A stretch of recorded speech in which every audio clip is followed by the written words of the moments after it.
Hi everyone, welcome back to the channel and a happy new year from Amy and Estelle. You can come in and join me, darling. Wish everybody a happy new year. Happy New Year! So yes, happy new year to everybody from A&E Do Brews, and what we're going to do now is following on from our last video when we did, what did we do? Oh, we did a white Vice Nights kit that we bought, and we've got recommendations from the channel, all you guys out there who've been watching, and one of the most popular ones that they do is from Mangrove Jacks, who are from New Zealand, but it's obviously made in England somewhere. Ellesmere Port, I believe, isn't it? Something like that? Yeah, Ellesmere Port in Cheshire. Okay, so with this kit, when it arrives, it's in this pouch, and I was worried because obviously when we're doing it into 2 pinters, we need to split it. So I've looked about, and allegedly once you split this into 2, it's quite okay to refrigerate or indeed freeze the other half, which is what we're going to do, and then we'll try that out later on another video. But it's been a while since we did a video, and again what I'll say to you guys is always check your pinters when you go to brew again, because the ones that I had cleaned fastidiously, there's a good word, was all furry and horrible again. So literally you guys know what it's like to clean 1 pinter, never mind 2. So I've just spent at least an hour trying to defur the old pinter and also get the collar off the other pinter. Now you guys, we've had elastic bands, we've had straps, we've had marigolds, all sorts of stuff. Wooden spoons?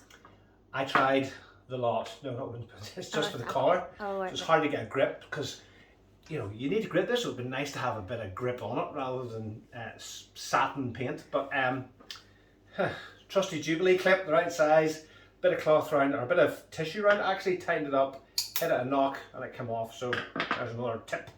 So yes, make sure it's really clean.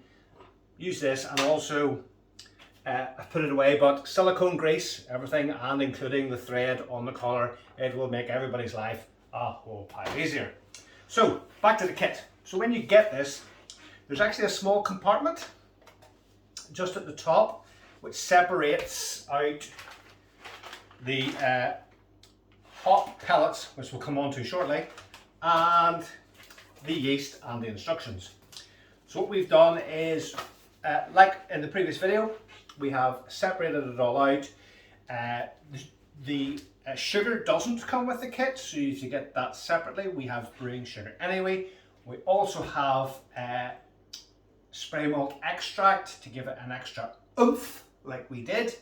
So what we've done is, it recommends 600 grams of sugar or 700 grams of malt extract. So what we've done is, again, we've split that in 2, so in each of these is half of 300, if you do the maths correctly, plus 100 grams each of a boost of malt extract to give it a bit of body, because you have the option of either splitting it into 3, the kit, or into 4, which is what we're doing, and there you go. And it doesn't need, guys, it doesn't need to be terribly exact. So the one issue we're going to have is with the hop pellets. Now, I'll put it out to you guys. Please get in touch with us in the comments down below.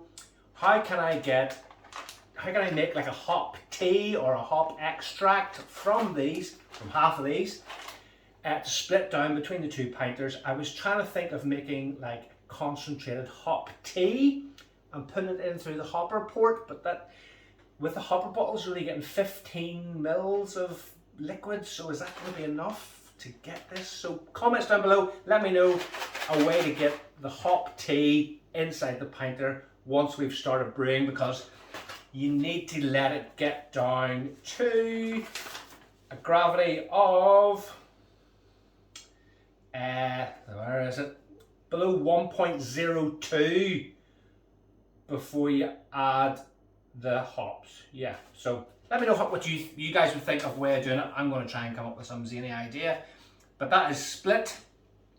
We are going to take the pouch and weigh it. So it should be just 2.5 kilograms roughly. So yeah, 2.5. So we're going to take half of this pouch and stick it in the water. So I need to take this down to 1,250. Again, as I say, guys, it doesn't need to be totally exact. What's that now? 1,600, a bit more. Don't think the yeast will actually measure it all. Like that. More. So, if you guys have done this in a Pinter, a Mangrove Jacks, please again let me know and what you thought of it. But yeah, there we go. That's it. Roughly split into. My hands have been sanitized, as is everything else. Yeah. Yeah, oh, there's no sugar in that. Wow. That's nasty. So we're going to give this a stir. It makes Space Hopper look. We should maybe warm that up a bit. It is very hard to stir, but what we'll do, guys, is I'll keep on stirring that and get that dissolved down. Stick it in the 2 pinters.